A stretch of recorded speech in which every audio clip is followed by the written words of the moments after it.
you guys are looking for a place to get some reliable Ultimate Team coins, be sure to check the link in the description below to cointraders.co and use code LEGACY for 5% off of your purchase. What is going on, guys? We're back today with some more NHL 19. I hope you guys are all having a fantastic day. We're back today with 5 tips on how I think you can improve your game on NHL 19. Tip number 1 is probably a tip you guys weren't expecting today, but I think it's probably the most important tip for a lot of people, and that is to be positive and be patient out there on the ice. I see so many people out there, they get frustrated so easily. I catch myself getting frustrated so easily. When you play frustrated, when you play mad, you don't play like yourself. It's like when you don't have a Twix, right? Or is it a Snickers? Is it Twix? It's definitely Snickers. It doesn't matter, right?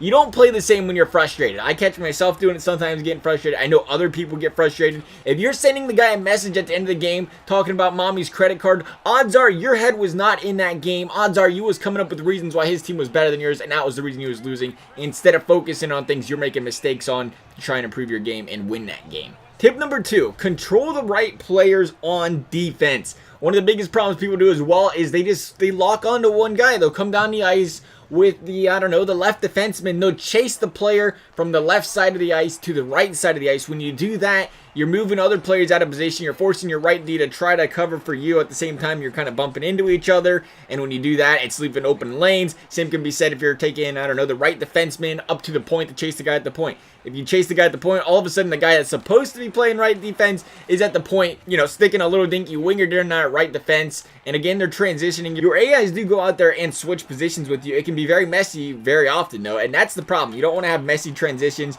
And especially in the defensive zone, it opens up lanes. It opens up too many opportunities for the opponent. Do not control the wrong players. Switch players. Make sure you're switching to the right defenseman, left defenseman when you're going to the left side, center if you're in the center of the ice, right wing, left wing at the point, and so on and so forth. Tip number 3, make sure you're using the blue line and the boards to your advantage. Remember, the blue line and the boards can be just like extra defensemen. If you guys are coming into the zone at the blue line, obviously the second they cross that blue line, you can kind of predict the direction they're going to go. They're not going to go backwards. If they go sideways, they risk going behind the line. So if you see them going to the right a little bit, try to cut them off. Force them to pull that stick backwards. Force them to go offside. Try to predict the area that they are going. Same with the boards. If they're up against the boards, they're either going to go against the boards or they're going to cut right to the inside. Be ready for both of them. Pounce on both of them. Lock them down at the blue line. Blue line lockdown defense can win you a lot of hockey games. You just got to be ready for it. And that's kind of one of the things that ties into it. You have to watch the way your opponents are playing. Sometimes everybody's going to play differently for the most part, right? So it's going to take you a little feeling out, but you'll notice a lot of guys have the same tendencies when they come in across the blue line. Like I watch this guy here, he likes to cut to the inside a lot, then he cuts back out, or he cuts completely to the inside. A lot of guys love cutting to the inside. Be ready for that when they're coming across that blue line. It's just a matter of learning what your opponent does. Most players have tendencies. Tip number 4, avoid skating up against the boards. One thing that is very, very predictable in anybody's repertoire here as far as a defenseman is concerned is when a player skates up against the right boards or the left boards, because we brought up the blue line, we brought up the boards as defenders, we just talked about how to defend something like that as it's predictable. It's just as easy for the opponent that you're playing to do it. You skate a straight line against the boards, they're going to come in there, they're going to collapse, they're going to knock you out the puck, they're going to poke you, they're going to stick lift you, they're going to do everything but allow you to cross that line. Unless you're playing one of them games for some reason EA is like, oh, you have, an 85 overall char, we're going to let him speed burst past the defenseman on a wing like that. Other than that, though, it doesn't happen. And then last but not least, be unpredictable. We mentioned it a little bit already. When guys are predictable, you can figure out what they're doing and you can stop them.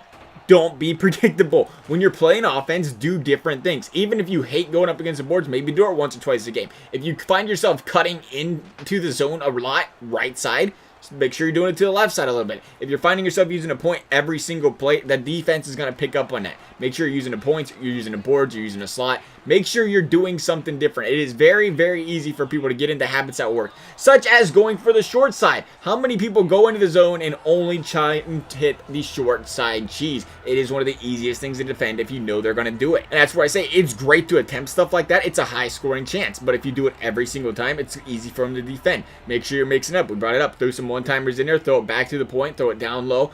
Don't always just cut straight inside and go for the short side. Look for other plays. A lot of people don't look for that other play. They just go straight for the short side. Be unpredictable. It's one of the biggest biggest, most important things I think you can do when you're playing this game, because if the opponent doesn't know what you're going to do, it is that much harder for them to defend, especially if you're very skilled at the game. So those are my 5 tips on what can make you better at NHL 19. Obviously, a lot of practice is going to help as well. Some things just can't be learned by a video. You have to practice. You have to get better. The stick handling, that's going to come along with playing. The puck movement, everything like that, you got to play the game to get better at it, right? Otherwise, I hope you found this video helpful. As always, guys, thanks for watching. We'll see you next time.